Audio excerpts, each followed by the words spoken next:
오늘은 아주 간단한 팁에 대해서 설명을 드려보도록 하겠습니다. 왜 이런 말씀들을 많이 하시잖아요. 풀마우스 환자 옆에 풀마우스 환자가 있고 교정 환자 옆에 교정 환자가 있다. 저는 이런 속담 같은 말을 정말 싫어합니다. 사실은 풀마우스 환자 옆에 아무도 없는 경우도 많고요. 스케일링 환자 옆에 풀마우스 환자가 있는 경우도 많고요. 스케일링 환자의 자식이 교정을 해야 되는 경우도 많고 스케일링 환자의 친구가 교정을 해야 되는 경우도 많아요. 우리는 왜 사람을 재단하고 판단하려고 할까요? 그래서 여기서 잘못된 의사결정을 내리게 됩니다. 무슨 말이냐면은 풀마우스 환자가 이제 한 명 왔어요. 너무 막 풀마우스 환자가 넘쳐나는 경우는 많지 않을 테니까 그러면은 이제 온 치과 직원들이 집중을 해서 그 환자를 보기 시작합니다. 실장부터 모시는 직원, 그 다음에 담당 원장님까지 진짜 온 힘을 다해서 이제 응대를 하고 상담을 하고 그리고 뭐 치료를 진행하고 그 다음에 이 치료 과정에서 환자분이 불편하는 게 있으면 이걸 또 해결해 드리기 위해서 크게 노력을 하고 이런 엄청난 노력을 들여서 풀마우스 환자를 처음부터 끝까지 잘 끌고 가게 됐다고 칩시다. 그런데 이 풀마우스 환자는 과연 다른 환자분들을 소개를 해줄지 안 해줄지 그걸 우리가 어떻게 알아요? 그리고 이 풀마우스 환자분이 주변에 지인이 많을지 없을지 지인 중에 치과 치료가 필요한 사람이 있을지 없을지 이런 건 우리가 판단할 수가 없는 겁니다. 심지어 나 주변에 소개해줄 사람 많아 라고 하는 분들 중에 아무도 소개해주지 않는 분들도 있고요. 아무 말씀 없이 와서 진료를 받고 가시는데 계속 소개를 해주시는 분도 계시죠. 그래서 우리는 어떤 의사결정을 내려야 되느냐, 대부분의 치과에서 임플란트 환자가 많을까요? 아니면 스케일링 환자가 많을까요? 당연히 스케일링 환자가 많겠죠. 저는 매년 스케일링을 받는데 일부러 다 각자 다른 치과에 가서 스케일링을 받아요. 아마 차트를 검색해 보시면은 제 이름이 나오는 병원들도 몇 개 있으실 겁니다. 매년 다른 병원에서 가서 스케일링을 일부러 받아보는데 스케일링에서 와, 이 치과 진짜 나한테 잘해주고 신경 써서 스케일링을 진행하는구나 라고 느낌을 받아본 적은 단 한 번도 없습니다. 근데 치과에서 제일 많이 오는 사람이 스케일링 하러 오는 사람인데 이 사람들한테 그런 임팩트 있는 경험을 제공하지 못한다면은 과연 이 사람들이 그 다음 새로운 환자들을 데려올 수가 있을까요? 아예 생각을 바꾸셔야 돼요.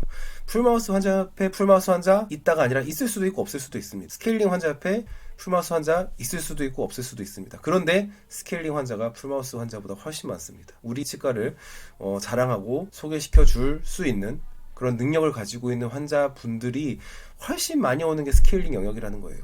근데 어떻게 그런 영역을 무시하고 심지어는 원장이 보지도 않고 스케일링을 하고 그냥 그 환자를 그냥 보낼 수가 있겠어요. 파노라마 보고 딱 보시죠. 그리고 치료할 거 없네.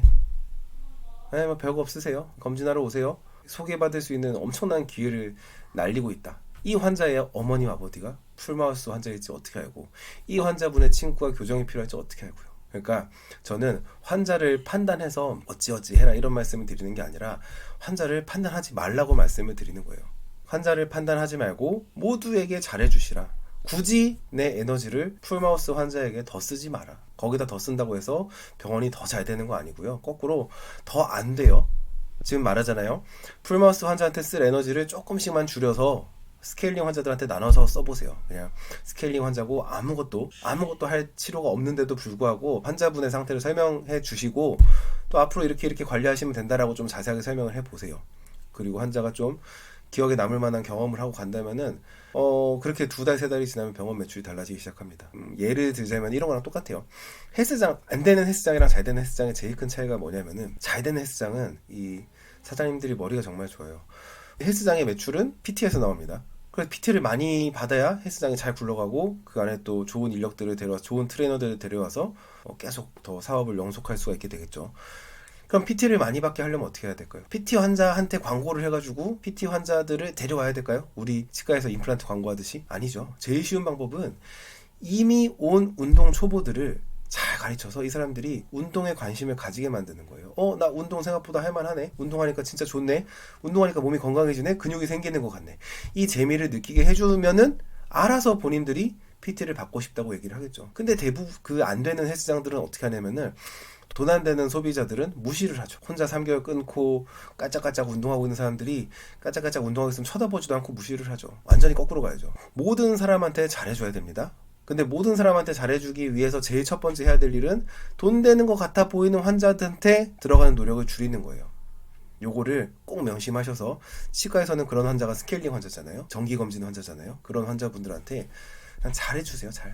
잘해준다는 말은 그냥 환자를 구별하지 말고 그냥 늘상 하듯이 잘 친절하게 대해주시다 보면은 많은 환자들이 감동을 받게 되고 여러분의 치과는 이제 소개 환자들로 가득 차게 될 것입니다. 이거 진짜 중요한 이야기인데 이해를 하실 분들이 얼마나 되시려나 모르겠어요. 이거를 듣고 뭔가 느끼신다면은 병원에서도 정말 큰 변화가 있을 거라고 정말 자신 있게 말씀드릴 수 있겠습니다.